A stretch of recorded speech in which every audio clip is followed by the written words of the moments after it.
Money એક્સચેન્જની આડમાં foreign currency એક્સચેન્જના શંકાસ્પદ વ્યવહાર કરવાનું નેટવર્ક ઝડપાયું। 2 ઇસમોને લાખોના મુદ્દામાલ સાથે ભરૂચ એસઓજી પોલીસે ઝડપી પાડ્યા। ભરૂચ શહેરના પશ્ચિમ વિસ્તારમાં મોહમ્મદપુરા સર્કલ પાસે આવેલ વલિકા શોપિંગ સેન્ટરમાં ભરૂચ ફોરેક્સના નામથી મની એક્સચેન્જની આડમાં ફોરેન કરન્સી એક્સચેન્જના શંકાસ્પદ વ્યવહારો વગર લાયસન્સી કરતા હોવાના નેટવર્ક અંગેની બાતમી ભરૂચ સ્પેશિયલ ઓપરેશન ગ્રુપના કર્મીઓને મળતા તેઓએ આ મામલે તપાસ શરૂ કરી હતી। સમગ્ર મામલે મોહમ્મદ તલ્લા ઇબ્રાહિમ પટેલ જે રહે મનુબરની દુકાનમાં તપાસ કરતા ભારતીય ચલણની 500ના દરની બંડલ તથા અલગ અલગ દેશની ફોરેન કરન્સી તથા આધાર કાર્ડ, ચૂંટણી કાર્ડ અને ડ્રાઇવિંગ લાયસન્સ મળી કુલ 38,43,134નો મુદ્દામાલનો કબજો મેળવી કાયદેસરની કાર્યવાહી હાથ ધરી હતી। તેમજ પાલેજ રિક્ષા સ્ટેન્ડ સામે આવેલ હાઈક્રોસ કોમ્પ્લેક્સમાં આવેલ એક્સપ્રેસ મની ટ્રાન્સફર નામની દુકાનમાં ટંકારિયા ગામના રહેવાસી મોહમ્મદ આરીફ નામનો ઈસમ ગેરકાયદેસર રીતે વિદેશી નાણું એક્સચેન્જ કરી ભારતીય કરન્સી આપતો હોય જે બાતમીના આધારે એસઓજી દ્વારા તપાસ કરી મામલે મોહમ્મદ આરીફ યુનુસભાઈ પટેલની દુકાનમાં તપાસ કરતા ભારતીય ચલણની 500ના દરના બંડલ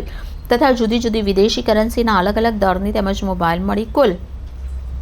17,79,372નો મુદ્દામાલ કબજે કરી આ મામલે કોઈ સંતોષકારક જવાબ ન આપતા બંને ઇસમની ધરપકડ કરી કુલ 56 લાખ ઉપરાંતનો મુદ્દામાલ કબજે લઈ કાયદેસરની કાર્યવાહી હાથ ધરી હતી। Reporter Paresh Mehta, city gold news, Bharuch. Baroda range IGP Shri Sandipsinh sir તથા ભરૂચ જિલ્લા પોલીસ વડા મયુર ચાવડા સરની સૂચના અને માર્ગદર્શન હેઠળ ભરૂચ જિલ્લા એસઓજી પીઆઈ આનંદ ચૌધરી નાઓને સ્પષ્ટ બાતમી હકીકત મળેલ ભરૂચ જિલ્લામાં મની ટ્રાન્સફરના મની એક્સચેન્જના નેજા હેઠળ ફોરેન કરન્સી એક્સચેન્જ કરવામાં આવતી હોય, કોઈ લાયસન્સ વગર ગેરકાયદેસર રીતે આ પ્રવૃત્તિ થતી હોય, જે બાબતે ભરૂચ મોહમ્મદપુરા વિસ્તારના વલિકા શોપિંગ સેન્ટરના ભરૂચ ફોરેક્સના નામથી મોહમ્મદ તલ્લા ઇબ્રાહિમ પટેલ નાઓ દ્વારા આ પ્રવૃત્તિ કરવામાં આવનાર હોય, જેને કાયદેસર કાર્યવાહી કરતા ચેક કરતા ભારતીય ચલણની નોટની સાથે અલગ અલગ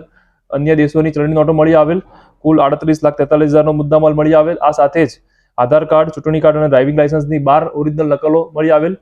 પાલેજ પોલીસ સ્ટેશન વિસ્તારમાં હાઈક્રોસ કોમ્પ્લેક્સમાં એક્સપ્રેસ મની ટ્રાન્સફરના નામથી ટંકારિયા ગામના રહેવાસી મોહમ્મદ આરીફ યુનુસભાઈ પટેલ નાઓ દ્વારા પણ આ જ પ્રકારે ગેરકાયદેસર કૃત્ય કરવામાં આવતું હોય ચેક કરતા 17,79,372નો મુદ્દામાલ એમને દુકાનમાંથી મળી આવેલ। બંને ઈસમો પાસેથી આ મળી આવેલ ચલણની નોટો અને ફોરેન કરન્સી જે બાબતે કોઈ સંતોષકારક ખુલાસો કરવામાં ન આવેલ અને આથી 102 CRPC 102 મુજબ મુદ્દામાલ કબજે કરેલ છે અને 41(1D) મુજબ બંને જણાની ધરપકડ કરી હાલમાં એસઓજી પીઆઈ આગળ તપાસ કાર્યવાહી કરી રહ્યા છે।